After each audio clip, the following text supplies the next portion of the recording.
Je m'appelle Linda Tri, j'ai 39 ans. J'étais une ancienne élève de Perceval Finance Conseil de 2012 à 2015. Et actuellement, je suis tradeuse pour comprendre. Je crois que j'ai commencé en début 2012 la formation future. Et puis très vite, Perceval Finance Conseil m'a conseillé de faire une autre formation sur les options parce qu'il disait qu'on ne pouvait pas gagner facilement en tradant qu'avec les futurs. Du coup, il fallait faire aussi sur les options. Et très vite, j'avais pris les deux formations. Très vite aussi, ils m'ont dit qu'il fallait que je sois abonnée chez eux en payant 1 000 € net par mois. C'est un service qu'ils proposent, c'est-à-dire on est un groupe. Tous les matins, on reçoit des stratégies proposées par Perceval Finance Conseil. Et puis le soir, on fait le bilan, etc., etc. Il y a beaucoup d'argent liquide qui circule chez Perceval Finance Conseil pendant que j'étais élève. Parce que moi, j'ai payé 1 000 € pendant 3 mois. Ça, c'était déclaré, c'était le prix officiel.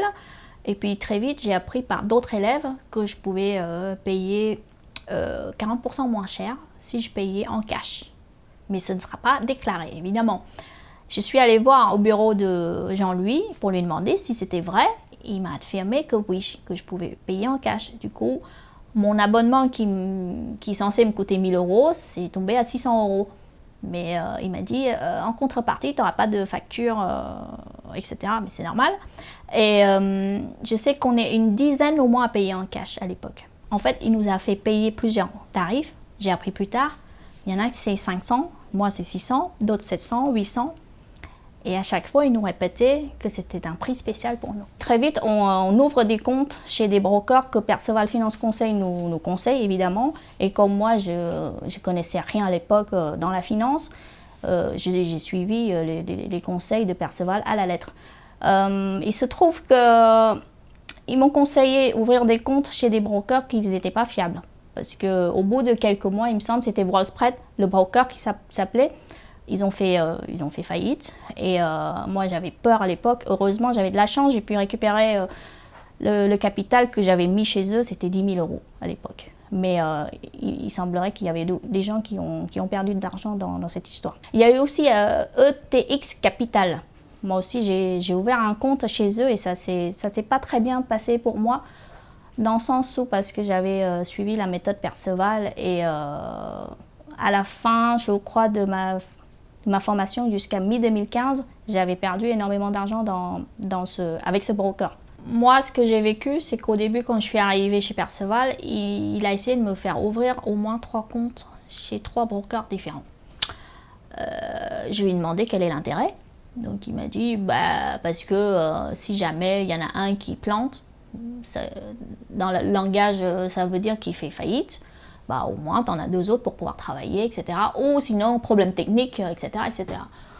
Donc, moi, je trouvais que c'était OK, d'accord, pourquoi pas. Et à chaque fois, il nous a présenté son collègue ou son ami, je ne sais plus, qui s'appelle Derek. Et il nous a affirmé clairement qu'il ne touchait pas de commission. Donc, lui, s'il nous conseille, c'est parce qu'il estime que ces brokers-là sont fiables. En qui on peut avoir confiance pour pouvoir travailler. Mais dans les faits, il y en a un qui a fait faillite très vite et l'autre qui disait qu'il ne prenait pas de commission. Or, on constate que les spreads, c'est juste énorme. Vous voyez, en fait, ils touchent la différence entre vendeur et acheteur. Le spread, l'écart, la demande. Et je constatais en fait qu'il prenait plus que la commission classique, enfin chez un broker classique. Et pour Interactive Broker, moi je considère que c'est le broker le plus fiable. Jean-Luc Cussac nous a toujours dit que ce sont des escrocs. Et il nous a orientés vers autre chose qui est l'opposé. Moi, je lui ai dit, c'est le numéro 1 mondial. Comment tu peux dire? Il dit, non, j'ai déjà eu des preuves plusieurs fois. Ils ont arnaqué les clients. Donc, maintenant, je ne te conseille pas d'aller les voir.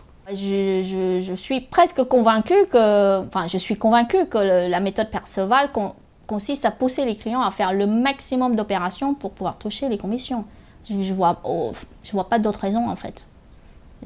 Pour moi, je suis convaincue que c'est le cas. Après, j'ai pas de preuves. En fait, dans la pratique, par exemple, si il vous fait monter une stratégie de poudre synthétique qui consiste à soit vendre le futur et acheter le call. Typiquement, il va vous faire faire dans l'échéance en cours. C'est-à-dire comme ça, vous allez rouler votre position le mois prochain quand l'échéance arrive. Et très souvent, il vous incite à faire des allers-retours sur le futur. Alors que pour moi, une stratégie dans l'échéance, il faut attendre au minimum que l'échéance arrive. Vous voyez, il n'y a pas... Si vous avez confiance dans votre stratégie, vous n'avez pas à inciter les gens à faire des allers-retours tous les jours, si ce n'est que pour encaisser les commissions. Et il y a aussi le fait qu'il nous fait bouger aussi la couverture sur le call. Il nous fait acheter un call, je ne sais pas, un écart de 200 points par rapport au prix de vente sur le futur. Très vite, il va vous dire « Ah, tu devrais rouler le call, tu devrais peut-être pousser le risque encore plus loin. » ou vous voyez. Donc ça, ce sont des opérations qu'on n'est pas obligé de le faire. Même pour moi, c'est risqué. Enfin, ça n'a aucun intérêt. Oui, voilà. Pour moi, je vois qu'une seule raison, c'est de pouvoir toucher plus de commissions. Et au détriment de nos intérêts. La méthode Perceval consiste à vous proposer des stratégies tous les matins, prendre des positions, dans le langage boursier, c'est en intraday, c'est-à-dire faire des allers-retours en une journée. Et des stratégies de très très court terme. Parfois ça marche, mais très souvent on remarque que ça ne marche pas, parce que c'est très risqué ce qu'ils nous font prendre. Mais on n'avait pas conscience à l'époque que c'était très risqué. Souvent, on travaillait avec des couvertures qui n'étaient pas suffisantes, mais ils nous ont fait croire que c'était largement suffisant. Or, il n'en est rien. Et dans la stratégie, c'est pareil. J'avais l'impression qu'on nous poussait à faire énormément d'opérations dans le but d'encaisser le maximum de commissions. Je ne suis pas lâchée dans la nature, dans le sens où ils m'ont fait prendre des positions, mais après, c'est à moi de la gérer. Et très souvent, on se retrouve dans la galère et on n'y arrive pas. Et là, c'est tout le temps des blâmes.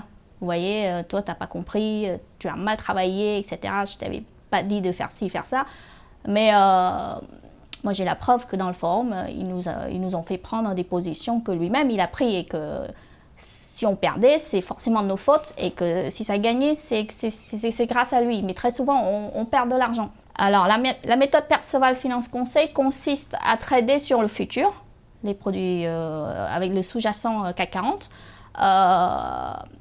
Ils appelaient ça les 3 bougies. Et souvent, ils vous font fractionner en 3 tiers. C'est-à-dire 1 tiers, 2 tiers, 3 tiers pour justement gérer le risque.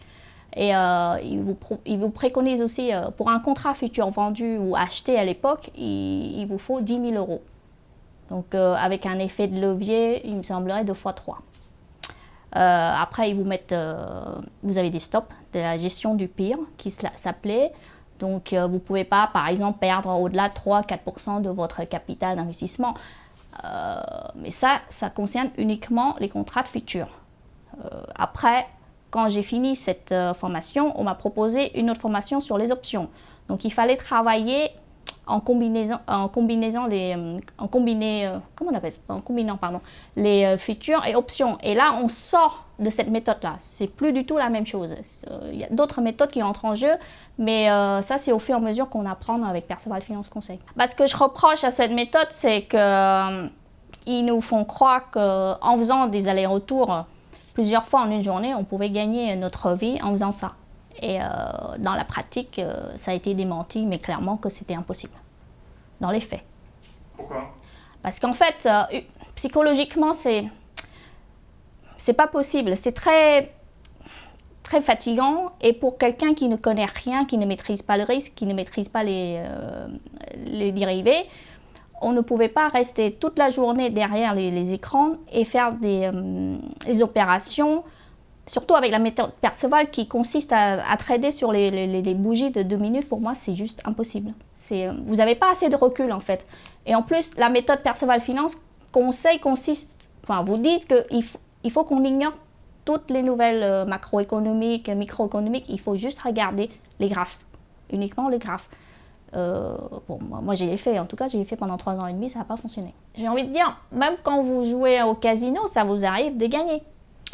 Et ben, la méthode Perceval, c'est pareil. Donc par chance, des fois on commence, on gagne. Et comme on n'a aucune expérience, on se dit, ah tiens, ça marche. Et quand ça marche moins bien, ah ben c'est normal, le marché est compliqué, toujours les mêmes discours, marché exceptionnel, situation exceptionnelle, etc., etc. Alors, tous les jours, c'est compliqué sur le marché financier, en fait. Première fois, je l'ai vu, je le trouvais vraiment sympathique. Il m'avait l'air vraiment sincère.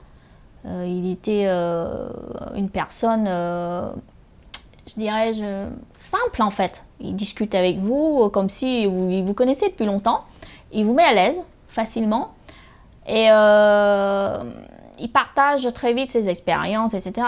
Et comme vous n'avez aucune expérience dans ce domaine, très vite c'est la première impression. Donc moi je pars du principe que cette personne est appréciable, digne de confiance, première vue. Du coup, à aucun moment j'ai remis en question son honnêteté en fait. Donc je croyais tout ce qu'il me disait. Et puis au fur et à mesure, il nous montre sa richesse, la voiture, la maison, les bureaux, maintenant enfin à Paris, après c'est à Bordeaux, etc. etc. Il travaille avec des brokers, des gens soi-disant très riches. Il nous a même dit qu'il y avait quelques milliardaires qui étaient abonnés sur le forum. Moi j'en ai entendu parler, mais je ne les ai jamais croisés ces gens-là. Évidemment j'ai croisé quelques gens qui sont fortunés, mais pas milliardaires. C'est des récits de Jean-Luc Cussac. Et au fur et à mesure, on est subjugué. Enfin, moi, j'étais admirée. J'étais admiratif. J'étais admiratif de Jean-Luc Cussac pendant ces années-là. C'est une relation pas professionnelle. C'est presque... à un moment donné, il crée une relation affective. Il vous raconte ses histoires de famille pour vous rapprocher. Il m'a même invité dans sa villa à Arcachon. J'ai même dormi une nuit ou deux, je ne sais plus quoi. Et puis, il nous présente ses enfants, etc., etc. Il nous met dans une ambiance de famille, en fait. À un moment donné, on confond le professionnel et le personnel, enfin le privé. Et c'est comme ça que petit à petit, on est formaté pour répéter ce qu'il dit, tellement on est...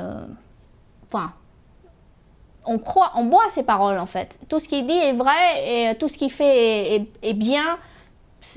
Voilà, c'est aucune remise en question.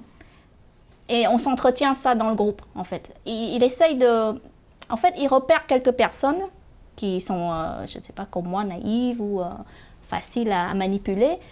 Et ils nous font croire qu'on faisait partie des clients exceptionnels. Des gens qui ont du talent dans le trading.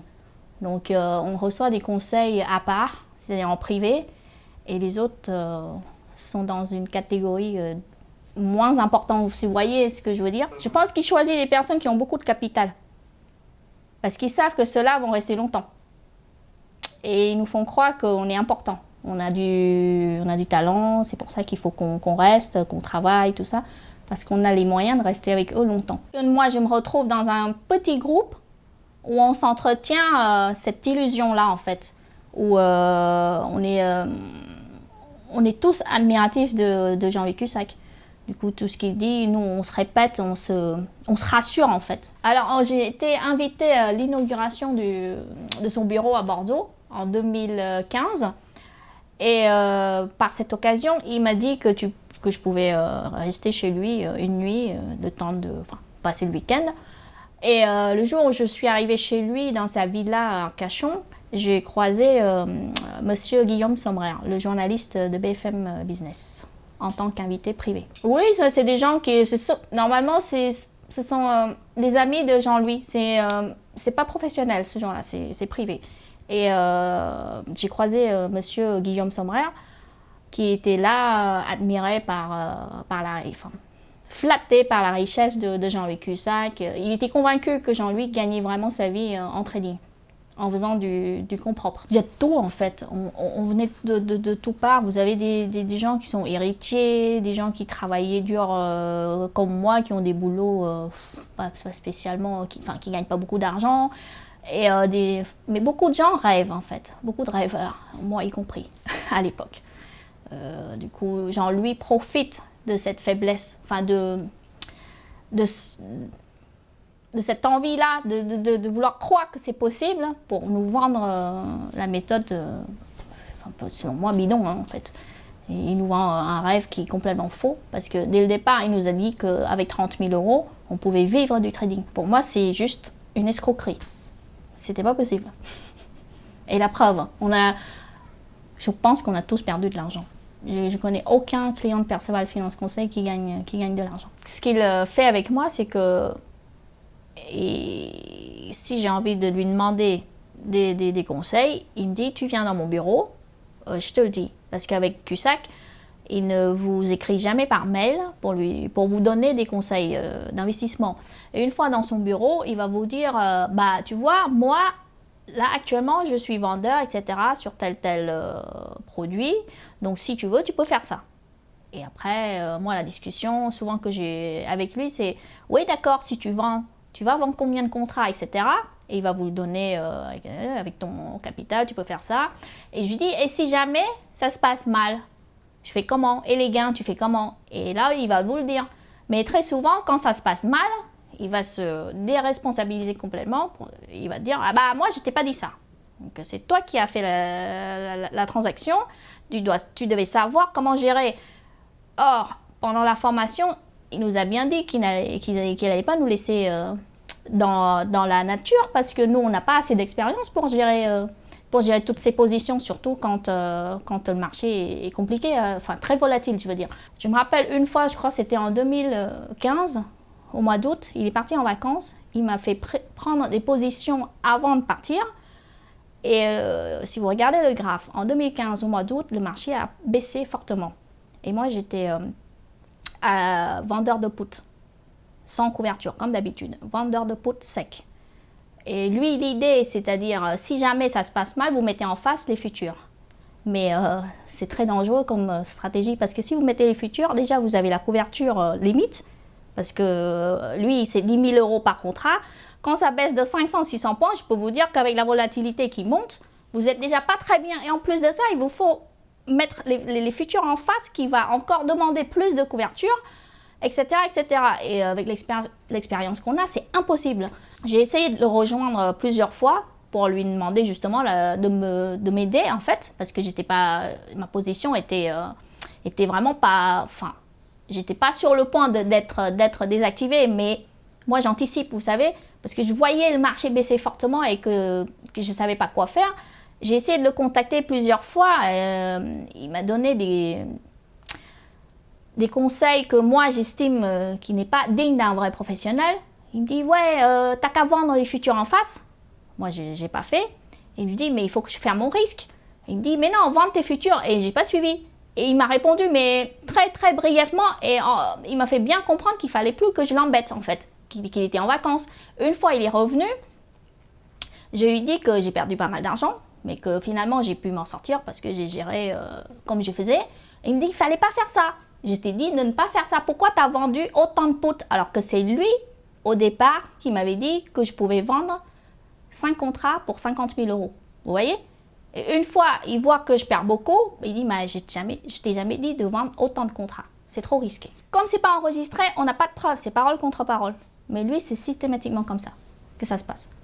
Et quand, si par chance vous gagnez, bah, il va se vanter vos gains devant tout le monde, les nouveaux élèves, pour dire que, vous voyez, elle a gagné grâce à moi. Je pense qu'il fait exprès. Enfin, de mon point de vue, il faisait exprès.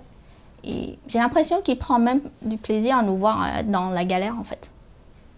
Je peux me tromper. Mais je me demande parfois s'il ne prend pas du plaisir de nous voir en train de perdre. Je dis, de toute façon, il n'y a personne qui fait mieux que moi. Je pense que Jean-Louis c'est pas un trader pour moi, mais c'est quelqu'un qui croit qu'il sait trader. Je sais ça lui arrive souvent de vendre à découvert le marché. Si je dois donner un chiffre, 90% du temps, les 10% qu'il est acheteur, c'est uniquement pour soit mettre en face de ses ventes qui sont mal vendues, pour justement récupérer un petit peu de gain, vous savez, soit il achète des calls pour couvrir ses ventes de futurs, ou sinon les ventes de puts pour financer les ventes de futurs. Mais je pense que Jean-Luc Cussac est un vendeur chronique. Il ne sait pas acheter le marché, il ne sait que vendre. Enfin, il a peut-être vécu des cracks, donc forcément, ça... Vous savez, c'est le traumatisme. Le marché, quand il baisse, ça va toujours plus vite que quand il monte. Et du coup, cette personne, je pense qu'elle est incapable d'acheter. Parce que peut-être qu'elle a vécu des cracks et il est incapable d'acheter parce qu'il se dit « Ah, si j'achète et que ça plonge, je vais perdre gros. » Du coup, ils vendent. Et pour moi, un trader, il doit savoir faire les deux. Être acheteur quand le marché monte et être vendeur quand le marché baisse.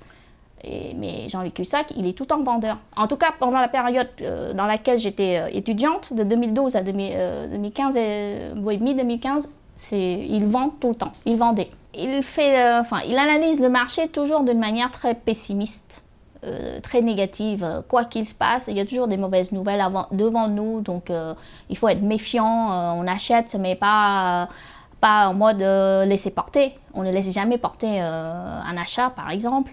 Donc, dès qu'il achète, très vite, il gagne un peu d'argent, il sort. Hein, mais ça lui arrive rarement d'acheter. Ça, je sais parce que moi, personnellement, quand je lui demande à chaque fois ce qu'il fait, il me dit, il faut vendre, il faut vendre, il faut vendre.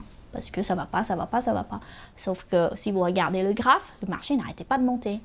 Donc, je pense que cette personne est incapable de se remettre en question malgré les contestations de quelques élèves avec qui j'étais à l'époque. Je me rappelle la discussion houleuse avec, je crois que c'était Philippe. Il était très remonté parce que je pense qu'il a perdu énormément d'argent, pas loin de 100 000 euros cette année-là. Sur 150 000 euros de capital d'investissement, c'est énorme. C'est-à-dire que vous avez perdu 2/3 de votre capital en moins d'un an, en fait. Il a commencé à interpeller Jean-Louis sur le forum pour lui demander comment ça se fait qu'on est vendeur alors que le marché n'arrêtait pas de monter. Ça s'est mal terminé avec Philippe. Je crois que Philippe est parti un peu de temps après. Après, il y a eu quelques autres personnes, je ne me rappelle plus de leur nom, prénom. Il y a eu quelques personnes qui ont essayé de m'aider à l'époque, qui ont essayé de me persuader que Cussac était un menteur et qu'il ne gagnait pas en trading.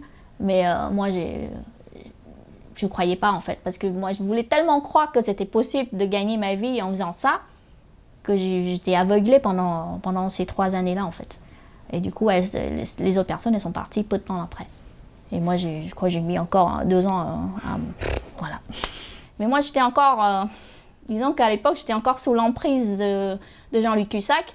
Je ne voyais pas encore les choses comme aujourd'hui. Avant de partir, je crois qu'on était 4 ou 5 à dire que pour devenir millionnaire chez Perceval Finance Conseil, qu'il fallait être milliardaire. En fait, il joue sur l'ambiguïté. C'est-à-dire quand il passe sur BFM, par exemple, quand il raconte sa stratégie, en tant que novice ou quelqu'un qui ne traite pas du tout, il est incapable de vérifier que Jean-Luc Cussac ment. Parce que Jean-Luc Cussac vend du futur et achète le call en face. Du coup, quand le marché monte, le matin, il est présent sur BFM, il peut très bien vous dire « je suis acheteur » parce que j'ai mes calls. Or, en fait, les achats de calls, ça sert uniquement à couvrir la vente de futurs. Et si jamais le lendemain, le marché replonge, il dit « ah, vous voyez, j'ai eu raison. Parce que j'ai les poudres synthétiques, j'ai vendu le marché. » Donc, quoi qu'il se passe, Jean-Luc Cussac a toujours raison. Et Jean-Luc Cussac n'a jamais reconnu qu'il a eu tort. À aucun moment, il nous jette tout le blâme, c'est-à-dire si on était... parce que lui, il était vendeur, pourtant il arrivait à gagner. Alors que nous, on perdait. Donc ça veut dire qu'on ne comprenait pas comment qu'il faut gérer. Parce que lui, ce qu'il fait, c'est que il bouge sur ses futurs. Je vous explique. Imagine, là aujourd'hui, ils vendent le CAC 40 à 6 000. Je ne sais pas, je donne un exemple. Le CAC 40 va baisser de 10 points, 5 990. Donc Jean-Luc Cussac, il va racheter son futur, il fait un écart de gain de 10 points sur le futur. Il garde ses calls, et pour pouvoir revendre plus haut, ou je ne sais quoi, il va jouer là-dessus. Sauf que dans les faits, parfois vous faites comme lui, mais vous avez raté la baisse. Si jamais le marché continue de baisser, encore 200 points, donc vous avez plus de futur et vous perdez sur votre couverture le call que vous achetez pour... vous voyez? Mais lui, il va être tout le temps « ah, moi j'ai fait ça, c'est après coup. Après coup, j'ai acheté ça et j'ai racheté ici. Pourquoi? Comment ça se fait, t'as pas fait? » Mais si vous lui demandez « alors montre-moi tes ordres », Ça, jamais de la vie. Il ne vous montre jamais les résultats. Jean-Luc Cusack aime bien nous montrer son compte en montrant le graphique. Je crois que c'était chez Bourse Direct, le compte. Il y avait plus de 200 000 euros à l'époque. C'était pendant la formation et moi j'avais fait aussi la révision et à chaque fois il ne manque pas d'occasion de montrer ce compte. Si vous voyez le graphe, ça montait régulièrement. Or, quelques temps plus tard, parce que moi j'avais aussi un compte chez Bourse Direct, comme j'ai fait des virements, dans le graphe, ça monte aussi. Vous voyez? Parce que le graphe monte quand vous faites aussi des virements entrants. C'est pas basé sur votre performance, contrairement à Interactive Broker. Donc du coup, vous pouvez très bien faire des virements réguliers. Donc graphiquement, ça va monter. Et c'est comme ça que j'ai appris la supercherie de Jean-Luc Cusack. Parce que moi-même, j'ai eu un compte chez Bourse Direct. Oui, et j'ai fait des virements et c'est comme ça que je vois. Parce qu'en fait, vous commencez avec 0. Donc quand vous faites des virements, vous avez le graphe qui monte d'un coup. Et je me dis, tiens, c'est marrant. Et du coup, je fais ça et ça monte par, vous voyez, par la somme que vous faites. Moi, j'avais commencé au début, je fais toujours comme ça, une petite somme pour voir si ça fonctionne bien parce qu'on ne sait jamais avec des brokers. Du coup, j'avais commencé avec 1000 ou 2000 et après, je mets 10 000 d'un coup et vous voyez le graphe qui bondit d'un coup. Jean-Luc Cusack ne suit pas sa propre méthode pour une simple raison, parce que ça ne fonctionne pas. Et c'est Mathieu Serron lui-même qui me l'a affirmé. Au bout d'un an et demi, je crois, de formation et d'abonnement, je commençais à avoir des doutes sur la méthode. Et je suis allée voir Mathieu Serron. Je lui demande, est-ce que tu fais vraiment ce que tu nous as appris pendant la formation? Et là, il m'a regardé, il me dit, ouais, non, pas vraiment. Moi, je ne suis pas à l'aise. Il me disait qu'il n'était pas à l'aise avec la méthode. Donc, si la méthode fonctionne, pourquoi il n'était pas à l'aise? Du coup, moi, j'aurais dû creuser, j'aurais dû poser la question directement, mais j'ai pas osé. Du coup, je lui dis, mais dans ce cas-là, tu fais quoi? Et là, il m'a sorti la stratégie poudre synthétique ou les ventes d'options, voilà, etc., etc. Mais le fameux 3 bougies qui nous a appris pendant la formation, qui nous a coûté une fortune, ils n'ont jamais appliqué. Je pense qu'il traite pour de vrai dans le sens où quand il vous dit, actuellement, je suis sûre qu'il est en train de vendre le marché. Mais vous voyez, mais il ne bouge pas tous les jours, sa position. Donc ça lui arrive de faire peut-être 1 ou 2 opérations dans la semaine, mais c'est tout. Mais il ne va pas faire des trucs qui vous fait croire, ah, ce matin j'ai vendu et j'ai racheté, vous voyez, tout ça. Je pense que s'il le fait, c'est souvent, c'est parce qu'il est dans la galère, il est obligé de gérer sa position. Mais c'est tout. C'est pas comme il vous raconte sur BFM. Mathieu Serron, pour moi, c'est vraiment la partie vraiment la plus vicieuse.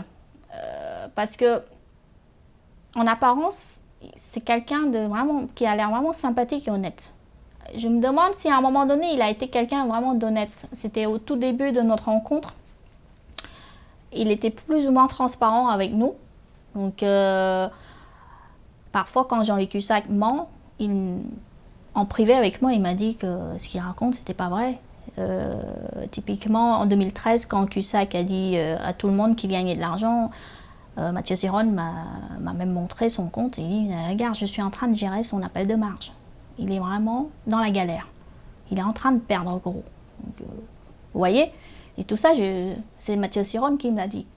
Après, au fur et à mesure, je pense que cette personne a évolué dans le mauvais sens et il commençait à mentir comme son maître. Et petit à petit, mais Mathieu Serron a joué un rôle très important dans le sens où il gagne facilement la confiance des gens. Parce que premièrement, il a commencé comme nous, en tant qu'élève et client de Perceval Finance Conseil. Et petit à petit, il a su s'intégrer. Il disait qu'il gagnait tout le temps en faisant les transactions sur le futur, ce qu'il faut. Et là, il vit du trading. Il disait qu'il vivait du trading. Et il a été embauché par Jean-Luc Cusack, ce qui nous faisait plus ou moins rêver, en fait. On voulait, moi-même, je voulais être comme lui. Et du coup, je lui faisais confiance. Une confiance aveugle, presque, à l'époque. Moi, je vous ai dit qu'avec Mathieu Serron, j'avais l'impression que c'était quelqu'un de très honnête à l'époque. Peut-être qu'il était, hein, je ne sais pas. Et du coup, très vite, je me suis rapprochée de lui parce que c'était aussi quelqu'un qui est très, très ouvert d'esprit. Vous pouvez discuter avec lui de tout et n'importe quoi. Surtout s'agissant de trading, il n'est pas du tout comme Jean-Luc Cussac, il ne vous blâme pas. Quand vous perdez, il essaye de comprendre ce qui se passe, il essaye de vous aider, même si maintenant je sais qu'il est incompétent, du coup il ne pouvait pas grand-chose pour moi. Mais en tout cas, il essaye quand même de vous aider. Alors que Jean-Luc Cussac, c'est plus